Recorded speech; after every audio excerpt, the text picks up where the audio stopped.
Alaskans, wherever you are, welcome to the Must Read Alaska Show. Coming to you from somewhere in Alaska. This is the place where we talk about, you guessed it, Alaska. Where we keep the mainstream media on their toes and where we are standing up for what's right in a world run by leftists. You can find out more by heading over to mustreadalaska.com and also checking out the Must Read Alaska YouTube channel for some really great content. But first, let's get this party started. Welcome, everybody, to the Must Read Alaska Show. I'm your host, John Quick, coming to you live from somewhere in Alaska. I hope everybody's having a phenomenal summer, getting out there, maybe doing some camping, some RVing. I know that me and my family have done our fair share of RVing this summer with family and friends. It was a blast going all the way up to Denali, a bunch of places on the Kenai Peninsula, and maybe we'll sneak in one last trip before summer ends. For folks that listen, watch, and read Must Read Alaska, and you want to help to keep the lights on, just go to mustreadalaska.com on the right-hand side. There's a little donate button. Every $5, $10, $100 helps keep the lights on here at Must Read Alaska. If you want to sponsor the Must Read Alaska show, just email me, John, John, at mustreadalaska.com. Would love to have you sponsor the show. We're doing another candidate highlight for folks that are running for office in Alaska, any office around Alaska, whether it's for state, federal, local. If you go to the Must Be Alaska Facebook page, pinned to the top of that page is a candidate spotlight forum where you can click on a link and sign up if you're running for office. It doesn't matter if you're a Democrat or Republican or nonpartisan or anything in between. You can sign up and we'll ask you the questions on why you're running. And so today we have Senator Matt Claman on. So welcome to the Must Read Alaska show. Good to be here this morning.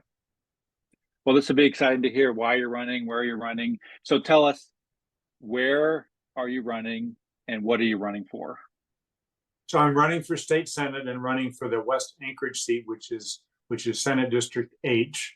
And I often like to say that more people come through Senate District H than any other Senate district in the state because the airport is here. Nice. So what got you to run for office in the first place? You've been serving for a little bit. What got you to throw your name in the hat for the first time you ever ran? Well, I've always been concerned about making government more responsive and aware of community interests and community needs. And I mean, I think I always come back to what Lincoln said, about government of the people, by the people, and for the people. And that's always been in significant ways my guiding light in public service is how are we actually not serving my interests, but how am I representing the community and working for the community? And since I represent West Anchorage, I'm very focused on West Anchorage needs, statewide needs as well. But I think in particular, I need to be tuned into some of the particular challenges and concerns that we face here in West Anchorage. And then I think the other part that's always been really important is really working to protect our Constitution. The Alaska Constitution is really, to me, the foundation of our government and really provides the core values that tell us how to work together and move the community forward. And so I've always been very focused on understanding the Constitution and reminding myself about what the Constitution says about how we should work and how government should really, again, coming back to what Lincoln said, of the people, by the people, and for the people. Nice. So you're already a senator, obviously, but you're running for re-election. If you get reelected, what were some of those top priorities that you would either focus on or refocus on if reelected? Well, it's the same kind of things I've been working on. At the top of the list is really keeping tuned into the Alaska Constitution and understanding the values and the principles are there and continuing to support those values. Top of my list are always public safety. Public safety is one of the, in some ways, I like to think of it as government's first priority. And so I think we have to work every day to improve public safety and make wise use of our public safety resources and do that in a way that's going to improve public safety both in big communities like Anchorage and small communities across Alaska. There's no shortage of challenges, and we continue to have to get the best value for our investment in public safety. And then I think the second part is fiscal responsibility. We really need a responsible action plan for Alaska that really looks at how do we make balanced budget decisions, how do we protect the permanent fund, and how do we make budget decisions that reflect our top priorities. what I consistently hear from folks in our West Anchorage neighborhoods, but I really hear it from folks statewide, that those top priorities are exactly what's in the Constitution: public safety, public education, public health. So you live in a district, I think, that's kind of fairly balanced. You got a bunch of Democrats, a bunch of Republicans. What's it like living in a district like that? Well, I think part is to really listen to folks. It is a very balanced district, and I think that's what I always remind myself, that I have many conversations about saying, well, this isn't a place in which if you're on the hard left or the hard right that you're going to find that you're representing the majority of folks. You really have to find what is that place that has shared values where people can work together and say, like for example, I don't really run into anybody that isn't concerned that the Anchorage police have 50 open officer positions. And to me, that isn't a Democratic or Republican issue. That's simply a community issue, and that we need to hire to fill those positions. Similar challenges in the state troopers. They have a lot of open positions, and that is not a Democratic or Republican priority. That's on the public safety. Really important to grow business and grow our economy, and economic growth and a strong business environment is very much a community issue. It's a public issue. How do we keep Alaska's economy going? And I think there have been challenges in recent years, and so we really have to figure out how do we keep working and make it easier for folks to work. And one of the areas that I've worked a lot in, and I always focus on, is we often hear folks say, well, Alaska is open and ready for business. I think every governor since I've been an adult in Alaska at some point in the first few months says, we're here to say Alaska is open and ready for business. Alaska and open and ready for business takes a lot of work. It means statutory changes. It means looking at how we're spending the government money that's involved in some of the different things that impact business. I mean, it's everything from, if we don't have the adequate money put in for snow plowing, we're not going to be open for business because nobody can get to the store or nobody can get to work. And so those are very shared concerns that we have. And so those efforts to really work to get Alaska open and ready for business has been a real focus of ours. I'm just curious, have you seen inflation affect government or folks in your area?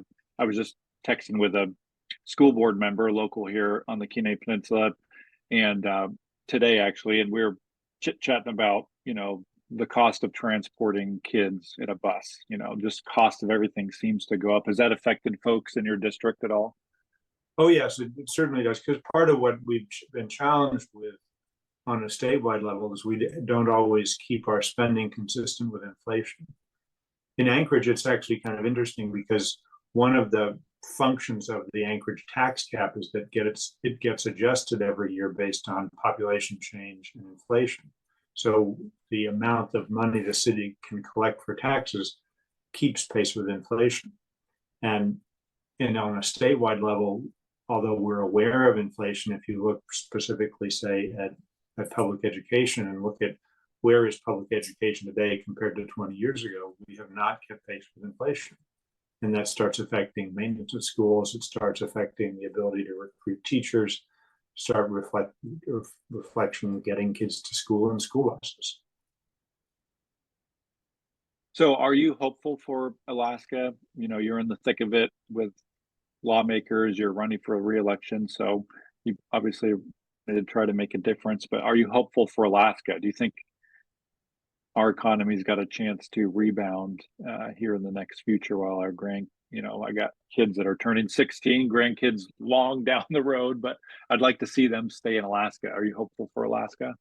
I'm incredibly hopeful for Alaska. I do think our best days are ahead of us, but I think getting there, we're really going to have to work together and find what's best for Alaska and what's going to work for Alaska, and really move towards the kind of bipartisan things we've been seeing in the legislature for the last several years. I mean, it's on a national level, Alaska is a pretty amazing place. In the 50 states, there are only 2 state legislative bodies that are controlled by coalitions, and they're both in Alaska. We have a bipartisan coalition in the Senate, combination of Democrats and Republicans. And actually, for the last 8 years, people forget because it's trended a little differently from time to time, whether it's a little more conservative or a little bit more progressive. But the House has been a coalition of Democrats, Republicans, and independents for the last 8 years. And the decisions that get made because of those coalitions are different than what you see getting made in the other legislatures in our 49 sister states. They don't have the kind of working together that we've done in Alaska. I think we're a great example for the country. And I think in terms of how do we get to work and build our communities, that kind of working together is a model. And so that's one of the reasons I'm so optimistic about Alaska. So what separates you from your other opponents? I think you have at least one, maybe two opponents. What separates you? Somebody's going to go to the ballot box and have a choice. What separates you from your opponents? I think I've got two opponents. I think they've experience, but I think what I bring is I have more experience and a better understanding of how to bring diverse perspectives together to get legislation passed and make the kind of agreements that we need to move forward. And some of that, I think, comes with my experience as acting mayor in 2009 at the height of the financial crisis, having to make incredibly difficult budget decisions that were many of which were very unpopular, but had to make those to really look at the long-term health of the Anchorage community. And I think it's that experience dating back to my time as acting mayor, but also the work I've done in the legislature in putting together legislation that really brings broad support. And a lot of that is really detailed issues, working through great, very detailed issues and having to set some of my own opinions aside to find how do we get to that common ground. And I think I bring experience doing that my opponents don't offer the same experience and record of doing that. What's been a pleasant surprise, running for office, getting in there and thinking, oh, I didn't see that coming? Has there been any kind of pleasant surprises since you've been elected to office? Oh, there's always a number of pleasant surprises. One of the areas is sometimes the way people will come together. One of the pieces that we worked on, for example, this year was telehealth legislation, modification to the telehealth bill that we passed a couple of years ago.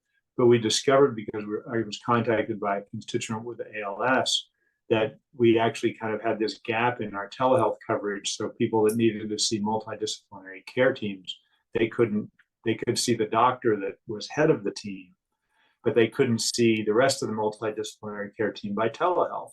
Well, the actual process of getting that legislation put together and working it through the Capitol took some time. But every time I'd be working on things, I'd run into folks talking about that, and they had stories that completely unexpected about how people came together. And then a group of people, it's a fairly small group of folks in Alaska that suffer from ALS and suffer from other life-threatening diseases that legislation will help. But they all had unique stories, and it was really inspiring to see how we could make small steps in legislation that will make big differences in their lives. And so that's really been some of the stuff that I think has been really exciting. And then, of course, when going door to door, you'll get these questions sometimes that are just completely unexpected.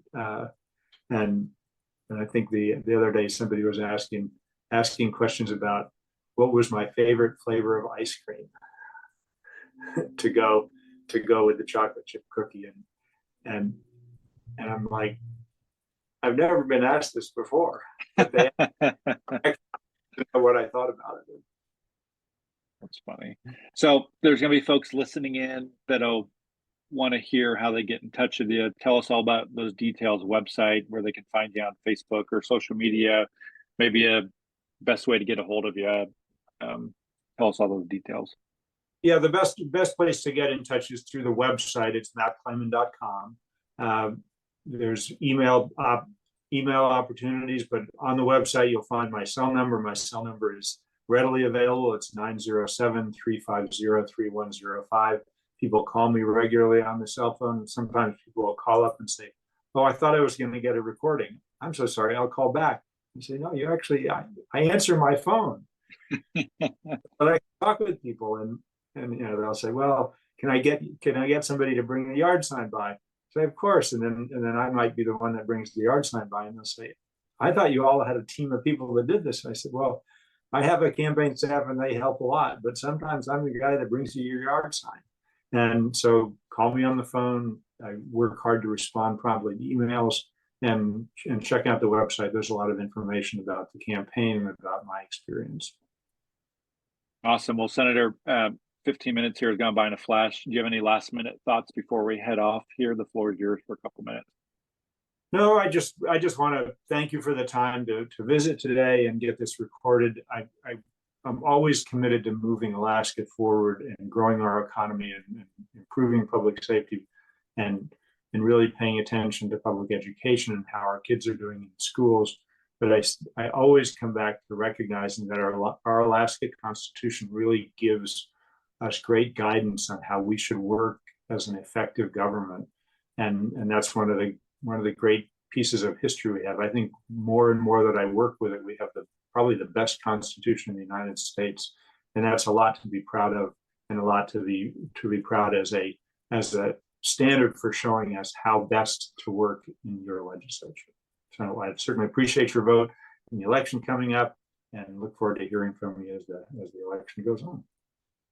Well, Senator, thank you so much here for joining us here on the Must Read Alaska show. Folks, I'll put all the details of his website and stuff like that in the podcast description. So if you're interested, feel free to click on that and check them out.